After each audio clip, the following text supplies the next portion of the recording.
Hello बच्चों, कैसे हो? आपका स्वागत है त्रिपाण स्टडी सेंटर में। आज जो आपके समक्ष टॉपिक प्रस्तुत हुआ है कई मानने में काफ़ी महत्वपूर्ण है हर एक एग्जाम व्यू से।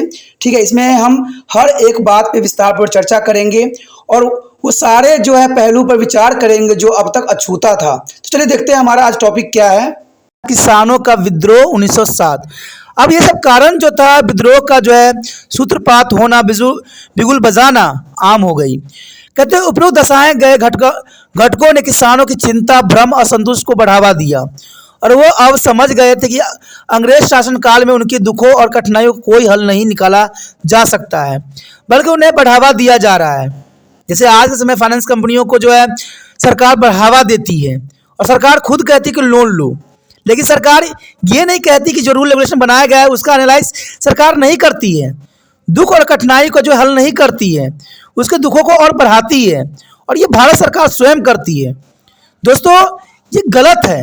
कहते हैं मैं आपको ये किसान विद्रोह के लिए इसलिए साथ में जो है आज के लोगों की बात बता रहा हूँ क्योंकि दोनों दशाएं सेम है और आपको जागरूक बनना है। कहते हैं सिर्फ पढ़ लेने से आप जो है आगे नहीं बढ़ जाओगे। पढ़े लिखे का मतलब है समझदार बनना, जो है लोगों की जो है चापलूसियों को भांपना। और यहाँ पर भी किसान चापलूसियों को भांप गए कि अंग्रेज शासन काल में उनको दुखों और कठिनाइयों का कोई हल नहीं निकाला जा सकता, बल्कि उनको और बढ़ा दिया जाएगा। इस कारण उन परिस्थितियों को ध्यान में रखते हुए गरीब तथा बुरी तरह से आहत किसानों ने अंग्रेज सरकार के उदासीन रवैये के प्रति विद्रोह का झंडा बुलंद करने का निर्णय किया। और आज आप लोगों को भी ऐसे फाइनेंस कंपनियों से दूर रहने की ज़रूरत है जो आपको लूटते हैं, आपको बाद में फंसाते हैं। जब आप लोन लोगे ना तो तरह तरह की बातें बड़े बड़े प्यार से करेंगी, लेकिन जब आप ले लोगे तो आपको जो है इस तरह से फटकारेंगे जैसे आपने बहुत बड़ा अपराध किया हुआ है। उसी प्रकार किसान ने भी यहाँ पर जो है झंडा जो है विद्रोह का उठा लिया। तो आपने भी यहाँ पर ऐसे फाइनेंस कंपनियों से दूर रहना है।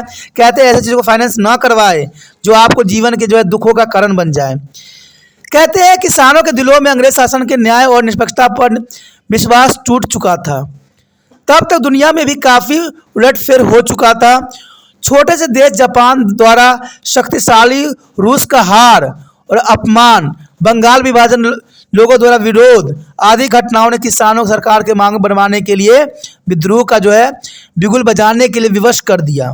क्योंकि आपको पता ही है कि जापान जो छोटा सा देश था रूस को हरा दिया, और इस हारने के कारण जो है भारतीय किसानों में भी एक नई जो है जोश का लहर फूंक दिया, और इसी कारण जो है इन्होंने भारत में जो है अंग्रेजों के विरुद्ध युद्ध का विद्रोह का जो है बिगुल बजा दिया।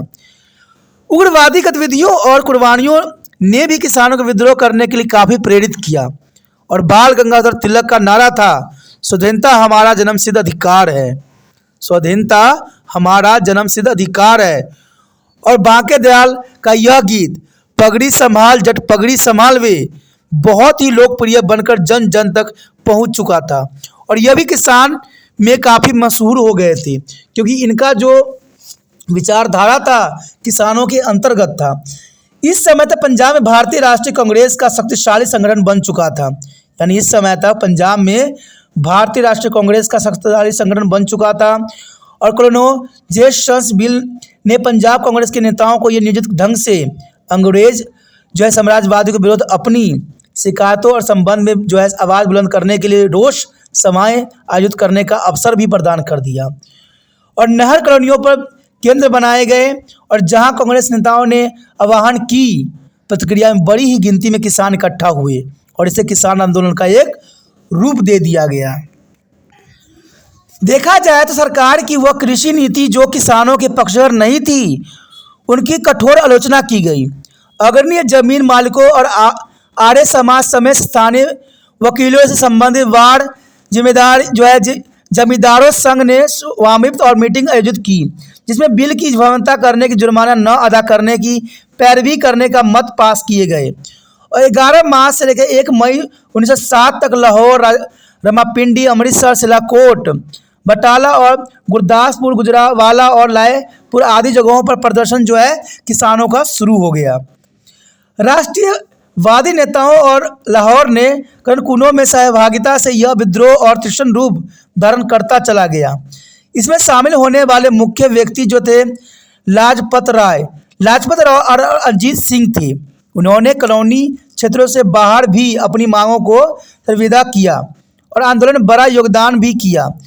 समस्त प्रांत की शहरी और ग्रामीण आबादी का समर्थन इस आंदोलन का जो है उपलब्ध करवाया। तो देखा जाए तो इनकी काफ़ी महत्वपूर्ण यहाँ पर स्थान है। लाजपत राय और अजीत सिंह ने जो है किसान आंदोलन को और भी जो है मजबूत बनाया। इन मीटिंगों में शामिल होने वाले लोगों की गिनती तेजी से बढ़नी शुरू हो गई, क्योंकि कहते हैं जब उद्देश्य सही होता है, मकसद सही होता है, तो लोगों का साथ भी उस जगह बहुत ही अच्छा मिलता है। और यही यहाँ पर किसान आंदोलन में भी हुआ।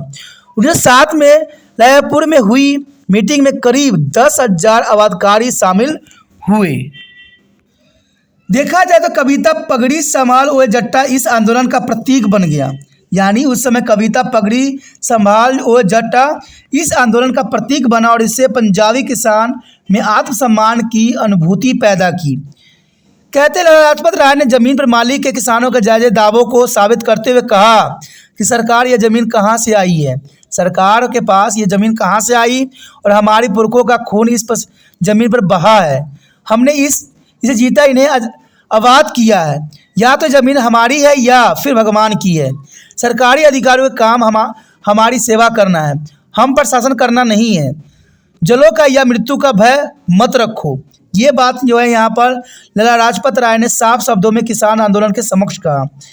1907 के देखा जाए कृषक विद्रोह में सरदार अजीत सिंह एक महान क्रांतिकारी नेता के रूप में उभरा। उसने अपनी देशवासियों को बताया कि लाखों भारतीय भारत में मौजूद 50,000 अंग्रेजों को आसानी से परास्त कर सकती हैं, क्योंकि भारत में अंग्रेज सिर्फ 50,000 थे और भारत में जो भारतीयों की संख्या उनसे 100 गुना अधिक थी। अजीत सिंह, किशन सिंह और सूफी आबाद प्रसाद के प्रयत्नों के कारण अंजुमन मुहिवन ए वतन शामिल हुए, जिसे भारत माता सभा ने भी जाना जाता था। इनका सिद्धांत था वह जो दूसरे के अधीन है वे अन्य लोगों के बारे में सोचा नहीं कर सकती। बात सत्य है कि वह जो दूसरे के अधीन हो वो अन्य लोगों के बारे में नहीं सोच सकता है और वो देश के बारे में तो कभी सोच भी नहीं सकता। इसने किसानों और बुद्धिजीवियों के मध्य जो है आंदोलन को गति देने का कार्य भी किया, क्योंकि जो इन्होंने शब्द बोले कि वह जो दूसरे के अधीन हो वो अन्य लोगों के बारे में सोच भी नहीं सकता, इसके कारण बुद्धिजीवियों में बहुत ही आंदोलन की गति प्रदान हुआ। अजीत सिंह के प्रयत्नों से अमृतसर और लाहौर के किसानों ने भी अवामी मीटिंग करके बाड़ी द्वाब नहर पर बड़ी पानी के शुल्क दरों के विरुद्ध विद्रोह किए। अब देखिए, जो पानी उनको फ्री में दी जा रही थी, निःशुल्क दी जा रही थी, उसमें सरकार अचानक क्या किया, वृद्धि कर दी, उनके दरों में शुल्क में वृद्धि कर दी। अब देखिए यहाँ पर भी लोग जो थे लालच के आड़ में फंसे। यानी पानी उनको पहले फ्री दी जा रही थी, नहरों से पानी मुक्त शुल्क दी जा रही थी, लेकिन बाद में जब सरकार ने पानी पे जो इतनी अधिक बढ़ोतरी कर दी तो उनकी दशा जो थी दयनीय हो गई। जैसे अभी भी देखिए कई क्षेत्रों में सरकार ने क्या किया है, पानी को फ्री देने की घोषणा की है, लेकिन बाद में देखना जब सरकार पानी पे अधिक शुल्क लगाएगी तो आम जनता जो है आंसू बहाएगी। तभी त्रिपाण स्टडी सेंटर हमेशा कहता है कि कहते हैं फ्री के लालच में कभी ना हो। फ्री के लालच हमेशा खतरनाक होता है। ये नेता लोग आपको सिर्फ फ्री के आड़ में आपको फंसाते हैं, आपको ललचाते हैं और अपनी सरकार बनाते हैं और आप भी उनके लालच के फ्री के लालच में आ जाते हो। जैसे अंग्रेज भी उनको पहले पानी फ्री में देते थे और बाद में जब है पानी पर उन्होंने दरों को वृद्धि कर दिया। अब शुल्क के दरों में वृद्धि, विद्रोह किए और नए दरों के जो है देने से इनकार करने का भत्ता पास किया। ये भी उस समय उनके कानून में था और आज भी ये बात आप लोग के समक्ष है। तो सोचिए, विचार कीजिए, क्या सरकार आपको लालच दे रही वो सही है? अगर सही नहीं है तो आप ऐसे सरकार को चुनते क्यों, जो आपके देश को जो है खोखला करते चले जा रहे हैं और आपके जो है कमज़ोर बनाते चले जा रहे हैं। बाद में देखिए दोस्तों, एक बात हमेशा याद रखिए कि कोई भी नेता लोग जो है खून पसीना आपके लिए जो है पत्थर नहीं तोड़ने जाते हैं, आपके लिए किसानी वो नहीं करते हैं। वो आपके कमाए हुए पैसों को जो है लूटते हैं। और वो कैसे लूटते हैं? जीएसटी के नाम पे, टैक्स के नाम पे और तरह तरह के जो है आपको जो है सुविधाएं देते हैं, जो आप देते हैं वो सारी के कारण आप उसको लूटते हैं। तो सरकार अपने जेब से कभी पैसा खर्च नहीं करती है। आपके तो जेब से पैसा वो छीन लेती है, तो जेब से कब खर्चा करेगी। तो लालच में कभी मत आना। यही कारण था कि रायपुर में एक सभा को संबोधित करते हुए अजीत सिंह ने कहा था साफ शब्दों में कि हमें सरकार की मदद नहीं करनी चाहिए। जब सरकार ऐसी लालच दे तो सरकार की मदद नहीं करना चाहिए, चाहे वो न्यायपूर्ण काम करे या नहीं, क्योंकि वह हमारे देश से संबंधित नहीं है। हमारे देश में कभी भी लालच की पिटारा हमने नहीं खोला। अंग्रेज चोर हैं, हमें उन्हें निकाल देना ही चाहिए। मुझे चाहे फांसी दे दी जाए या फिर जेल भेज दिया जाए, मुझे कानून की परवाह नहीं है। अत्याचारी की सज़ा मिलना ही चाहिए। कहते हैं जो अत्याचारी होगा उसको सज़ा मिलना ही चाहिए।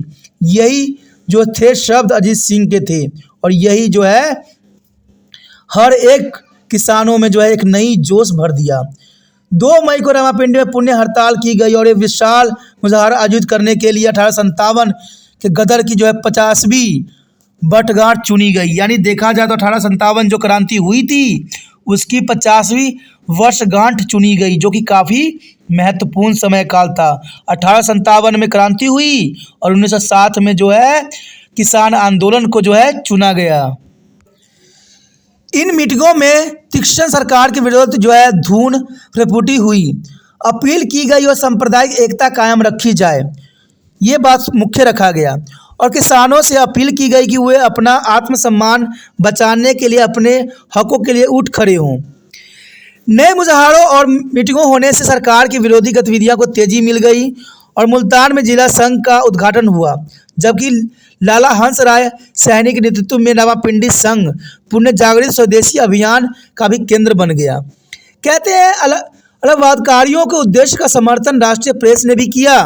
पंजाबी पैसा अखबार और भारत माता ने जो बदकारी गतिविधियों को भी भारी कवरेज दी और लोगों और अत्यधिक जागरूक और प्रेरित किया। कहते हैं ये आंदोलन काफ़ी महत्वपूर्ण था, जिसमें हमने इसके बारे में जाना।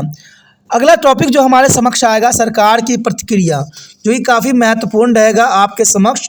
तो आप बने रहे तिरपान स्टडी सेंटर के साथ। जितना हो सके इस वीडियो को शेयर करने की भावना आपको मन से जाना नहीं चाहिए।